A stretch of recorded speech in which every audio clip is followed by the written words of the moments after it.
मेरा नाम आर्यन है। एक समय था जब मेरी दुनिया मेरी पत्नी निया के इर्द गिर्द घूमती थी। वह सुंदरता की मूरत थी और मैं उस पर जान छिड़कता था।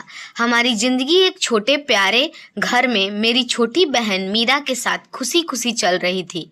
मीरा की एक दोस्त थी सोनल, जो पहली बार हमारे घर आई तो मुझे कुछ अलग लगी। वह संस्कारी थी, शांत स्वभाव की, और उसकी आंखों में एक अजीब सा सुकून था, मगर चेहरे पर जैसे कोई गहरा दर्द छुपा हो।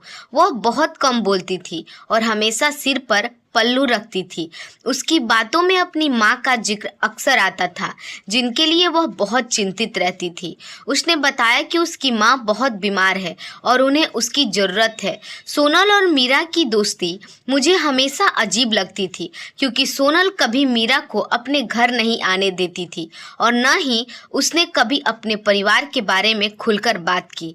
उसने बस इतना कहा था कि उसका परिवार बहुत सख्त है और वह ज़्यादा बाहर नहीं जाती। मैंने एक बार अपने पुराने दोस्त, जो एक निजी जासूस था, उससे सोनल के बारे में पता लगाने को कहा, लेकिन वह भी उसकी कोई जानकारी नहीं ढूंढ पाया, जैसे उसका कोई वजूद ही ना हो। यह बात मेरे दिल में शक की एक गांठ बांध रही थी।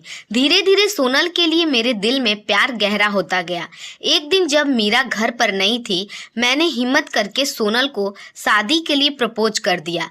मुझे लगा था कि वह खुश होगी, लेकिन उसने सीधा इनकार कर दिया। मैं हैरान रह गया। मैंने वजह पूछी तो वह उदास होकर बोली, आर्यन, अगर मैं आपसे शादी करूंगी तो मुझे अपना बीता हुआ कल, अपनी पहचान और सबसे जरूरी अपनी माँ की बीमारी को छोड़ना पड़ेगा। एक ताकतवर साया है जो मुझे ढूंढ रहा है, और अगर उसे पता चला कि मैंने शादी कर ली है तो वह हम दोनों को जिंदगी बर्बाद कर देगा। उसकी आंखों में गहरा डर देखकर मैं एक पल के लिए सहम गया, पर मेरा प्यार उस डर से बड़ा था। मैंने कहा, मैं तुम्हारे साथ हर मुश्किल का सामना करूंगा, बस तुम मुझ पर भरोसा करो।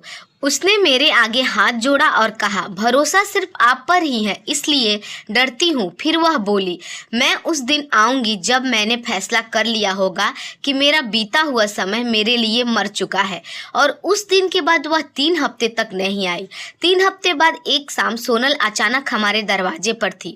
उसके चेहरे पर डर था और वह हाँफ रही थी। उसने कहा, मैं अपना घर छोड़कर आ गई हूँ, हम जल्दी से शादी कर लेते हैं। उसकी बात सुनकर मैं चौंक गया, पर बिना देर किए हमने कोर्ट मैरिज कर ली। शादी के बाद मैंने महसूस किया कि उसका डर कुछ कम हुआ है, पर पूरी तरह खत्म नहीं हुआ। वह दरवाजा खुलने पर चौंक जाती थी और अक्सर खिड़की से बाहर झांकती रहती थी। कुछ हफ्ते बाद एक दिन सोनल उदास थी। उसने मुझसे कहा कि उसकी माँ बहुत बीमार है और वह अकेली है, और वह चाहती है कि उन्हें हमारे घर में ले आया जाए। उनकी अजीब आदतें हैं, वह शोर बर्दाश्त नहीं कर सकती और किसी के सामने नहीं आना चाहती।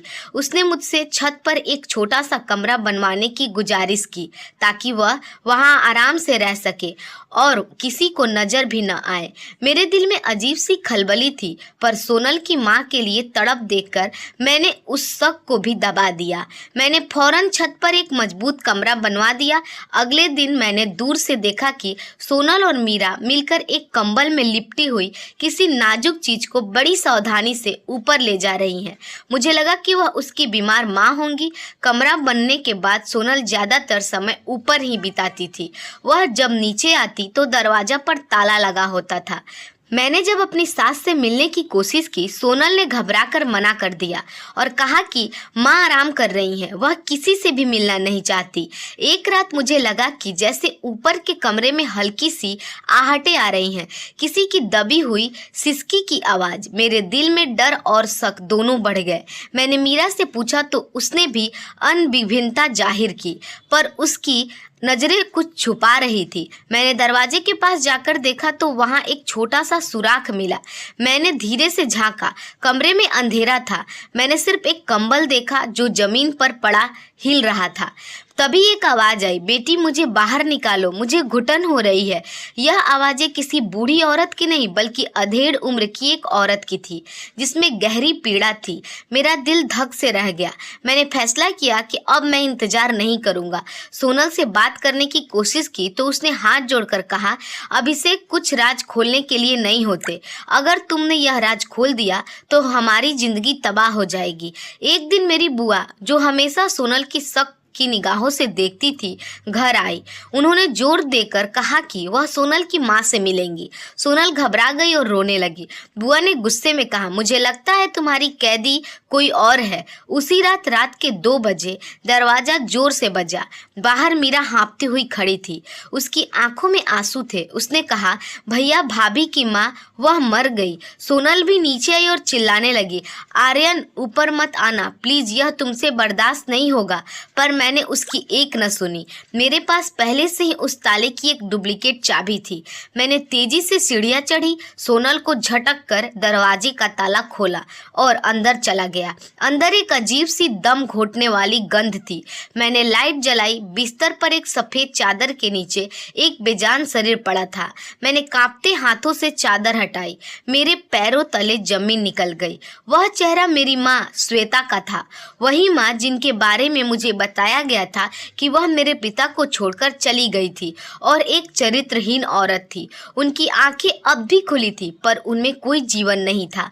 सोनल, यह तो मेरी माँ है। यह यहाँ क्या कर रही है? सोनल रोते हुए मेरे पास आई और बोली, आर्यन, यह वही राज है जिसे मैं छुपा रही थी। ये मेरी माँ नहीं थी बल्कि इन्होंने मुझे माँ की तरह पाला था। तुम्हारे पिता ने शक की बुनियाद पर इन्हें घर से निकाला था और मेरे पिता ने इन्हें बहन मानकर अपने घर में पनाह दी थी। ये हमेशा तुम्हें और मीरा को याद करके रोती थी।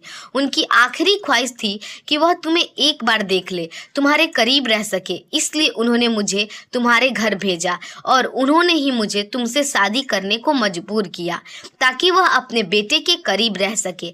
मैंने तुमसे झूठ बोला कि वह मेरी माँ है ताकि तुम उन्हें घर में स्वीकार कर लो। मुझे डर था कि अगर तुम्हें सच पता चला तो तुम मुझे छोड़ दोगे। मेरे दिल पर जैसे किसी ने सदियों का बोझ रख दिया हो। मैंने अपनी माँ की बेजान लाश को गले लगाया और फूट फूट कर रोया। मैंने उन पर और सोनल पर लगाए गए हर शक के लिए माफी मांगी। सोनल ने मेरे हाथों में एक पुराना डब्बा थमाया जिस पर मेरे बचपन की तस्वीरें थी, जिन पर माँ के हस्ताक्षर भी थे। अगली सुबह मैंने अपनी माँ की चिता को आग दी। मेरे हाथ कांप रहे थे पर मुझे पहली बार बेटे होने का फर्ज निभाने का एहसास हुआ।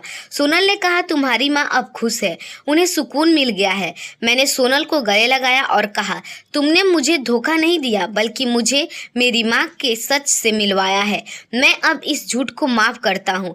मैंने उसी पल छत वाले कमरे का ताला हटा दिया और टेबल पर रख दिया। मैंने सोनल से कहा, यह दरवाजा अब कभी बंद नहीं होगा।